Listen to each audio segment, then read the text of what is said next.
ఆశీర్వదించినట్లయితే మేము ప్రజల కోసం ఏం చేస్తాము అనేటువంటి విషయాన్ని ఘోషణ పత్రం అని చెప్పి అంటాము. దాని మాధ్యమంగా మనం ప్రజలకి తెలియజేసేటువంటి విషయం. చాలా వరకు కూడా ఈ గడిచిన 10 సంవత్సరాల కాలం నరేంద్ర మోడీ గారి అనేది జరుగుతుంది. ఆంధ్ర రాష్ట్రంలో కూడా దగ్గర 45,000 అభిప్రాయ సేకరణ జరగాలి అని చెప్పి మన రాష్ట్రం కూడా నిర్ణయించడం జరిగింది. ఆ సందర్భంలోనే ఈ 19 వ్యాన్లు కూడా ఇక్కడికి రావడం జరిగింది. 9 జిల్లాలకు కూడా ఇవాళ ఫ్లాగ్ ఆఫ్ చేసి పంపిస్తాం. ఆ తర్వాత మిగిలిన వ్యాన్లు కూడా వస్తాయి.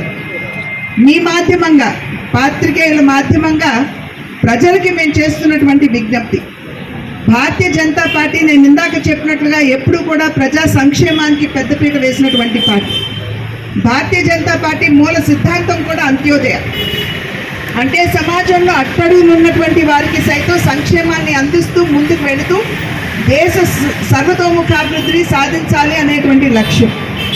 కనుక ఈ వ్యాన్లు మీ ప్రాంతాలకు వచ్చినప్పుడు 2 బాక్సులు ఉంటాయి. దాంట్లో ఒక బాక్సులో మీరు కేంద్రం నుండి ఏం ఆకాంక్షిస్తున్నారు అనేటువంటి విషయాన్ని కేంద్ర సంబంధించినటువంటి బాక్సులో రాష్ట్ర భారతీయ పార్టీ ఏం ఆకాంక్షలు అనేటువంటి విషయాన్ని 2వ అంటే రాష్ట్రానికి సంబంధించినటువంటి బాక్స్ లో వేసినట్లయితే మేము ఖచ్చితంగా అభిప్రాయాన్ని కూడా మేము సేకరించి వాటిని విశ్లేషించుకుని మా మేనిఫెస్టోలో కూడా మేము పెట్టుకునేటువంటి అవకాశం ఉంటుంది అని చెప్పి మీ మాధ్యమంగా ప్రజలకు తెలియజేస్తున్నాం.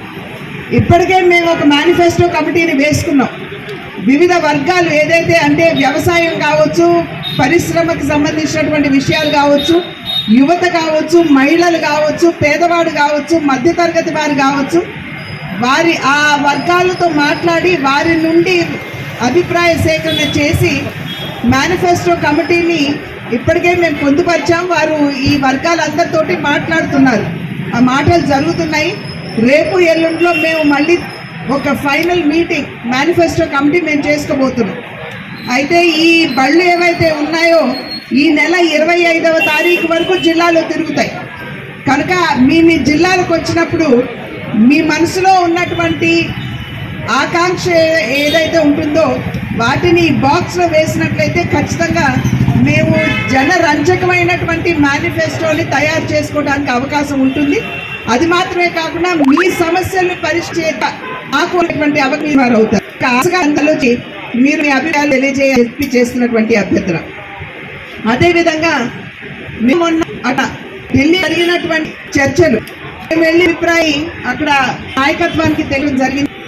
తర్వాత జాతీయకత్వం ఉన్నటువంటి 2 పార్టీలు, జనసేన మరియు తెలుగుదేశం పార్టీ, ఈ 2 పార్టీలకి సంబంధించినటువంటి అధ్యక్షులతోటి కూడా మా జాతీయ అధ్యక్షులు మరియు అమిత్ షా గారు వారు కూడా వారిద్దరితోటి సమాలోచన చేయడం జరిగింది. సంతోషం ఏమిటంటే ఏదైతే మనం పొత్తు అని చెప్పి అనుకుంటున్నామో ఆ పొత్తు ఖరారు అయ్యింది అనేటువంటి విషయాన్ని మీ మాధ్యమంగా ప్రజలకి తెలియజేస్తాం. మా జాతీయ అధ్యక్షులు మరియు అమిత్ షా గారు వారు కూడా వారిద్దరితోటి సమాలోచన చేయడం జరిగింది.